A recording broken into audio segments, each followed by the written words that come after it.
క్రీస్తునందు సహోదరి సహోదరులారా, ప్రభు అయిన యేసుక్రీస్తు నామంలో నా హృదయపూర్వక వందనాలు. వాక్యం చదువుకొని ప్రార్థన చేసుకున్న తర్వాత పాఠంలోకి వెళ్దాం.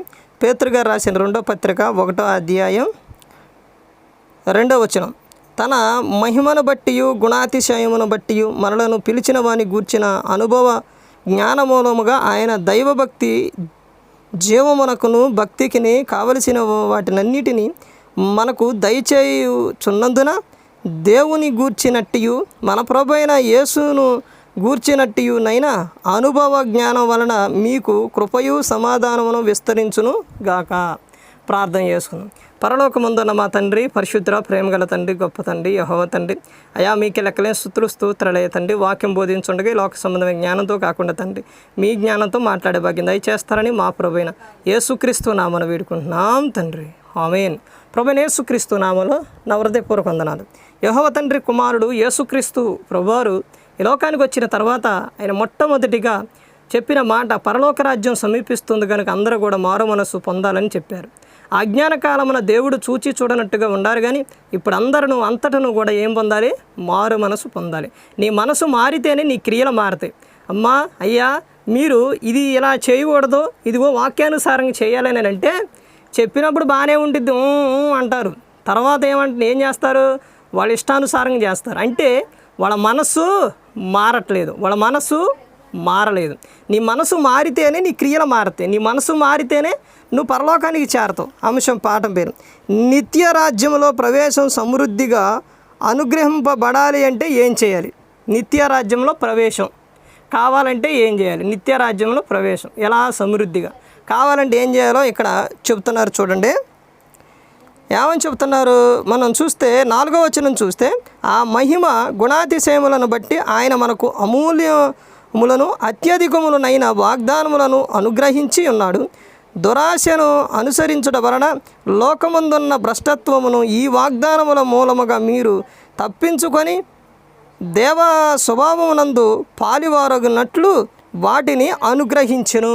దేవుడు వాటిని అనుగ్రహించెను.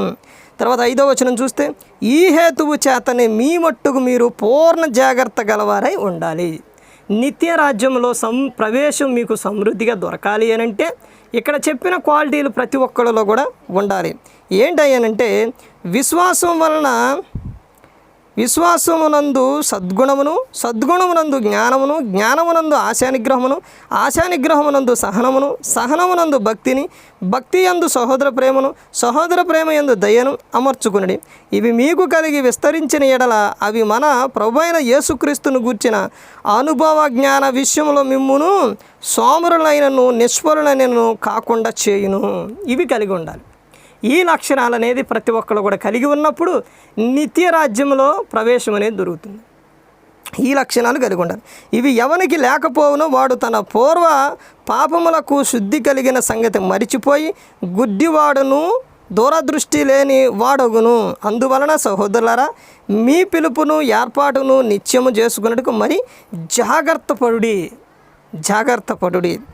మీరిట్టి క్రియలు చేయువారైతే ఎప్పుడునూ తొట్టిల్లరు. అలాగున్న మన ప్రభువును రక్షకుడునైన యేసుక్రీస్తు యొక్క నిత్య రాజ్యములో ప్రవేశం మీకు సమృద్ధిగా అనుగ్రహింపబడును.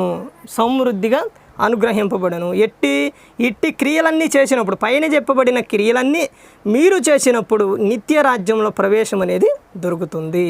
నిత్య రాజ్యంలో ప్రవేశం ఇంకా నీకు మనం ఇంకా ముందుకెళ్తే ఇట్టి క్రియలతో పాటు తండ్రి చిత్తం చేయాలి. తర్వాత నీవు ఎలా జీవించాలని అంటే పరిశుద్ధంగా జీవించాలి, పరిశుద్ధత కలిగి జీవించాలి. తర్వాత క్రీస్తును పోలి నువ్వు నడుచుకోవాలి, క్రీస్తులాగా నువ్వు జీవించాలి. అర్థమవుతుంది? కలవరి శిలువలో ఆయన కార్చిన రక్తము అమూల్యమైనది. ఆయన రక్తము అమూల్యమైనది. ఆ రక్తములో శక్తి ఉంది. అందుకని ప్రతి ఒక్కరు కూడా ఈ లోకంలో ఎలా ఉండాలి అని అంటే యేసుక్రీస్తు ప్రభువారిలాగే ఉండాలి, యేసుక్రీస్తు ప్రభువారిలాగా జీవించాలి, క్రీస్తును పోలి నడుచుకోవాలి. అప్పుడే ఈ లోకం విడిచినప్పుడు పరలోకానికి చేరుకుంటాం. మరి ఈ విధంగా నిలబెట్టి మాట్లాడిన తండ్రి అయిన దేవునికి కృతజ్ఞతాస్తుతులు చెల్లిస్తూ ఇంతవరకు శ్రద్ధగా ఉన్న మీకు ప్రభు పేరున హృదయపూర్వక వందనాలు చెల్లిస్తూ ఈ మాటలు ముగిస్తున్నాను. ప్రార్థన. పరలోకమందున్న మా తండ్రి, పరిశుద్ధ ప్రేమగల తండ్రి, గొప్ప తండ్రి, యెహోవా తండ్రి, అయా మీకే లెక్కలేని స్తుతులు స్తోత్రాలయ్యా తండ్రి. అయ్యా తండ్రి, విత్తబడిన వాక్యం తండ్రి ప్రతి ఒక్క హృదయంలో ఉండి ఆ వాక్యానుసారంగా నడిచే భాగ్యం దయచేయండి తండ్రి. గొప్ప తండ్రి, పరిశుద్ధ ప్రేమగల తండ్రి, అయ్యా నిత్య రాజ్యంలో ప్రవేశం కావాలేనంటే ఏ విధంగా ఉండాలో స్పష్టంగా చెప్పారు తండ్రి. ఈ లోకంలో ఉన్నంత కాలము తండ్రి ప్రతి ఒక్క వ్యక్తి మీ ప్రియకుమారుడు యేసుక్రీస్తు ప్రభువుని పోలి నడుచుకునే భాగ్యం దయచేయండి తండ్రి. ఎవరైనా లోకంలో లోకాచలతో జీవిస్తుంటే వాళ్ళకు నూతన హృదయాన్ని శుద్ధ హృదయాన్ని దయచేయండి తండ్రి. నిరంతరమ తండ్రి మీ కృపా కాపుదలు దయచేస్తారని మా ప్రభువైన యేసుక్రీస్తు నామమున వేడుకుంటున్నాం తండ్రి. ఆమేన్. వందనాలు.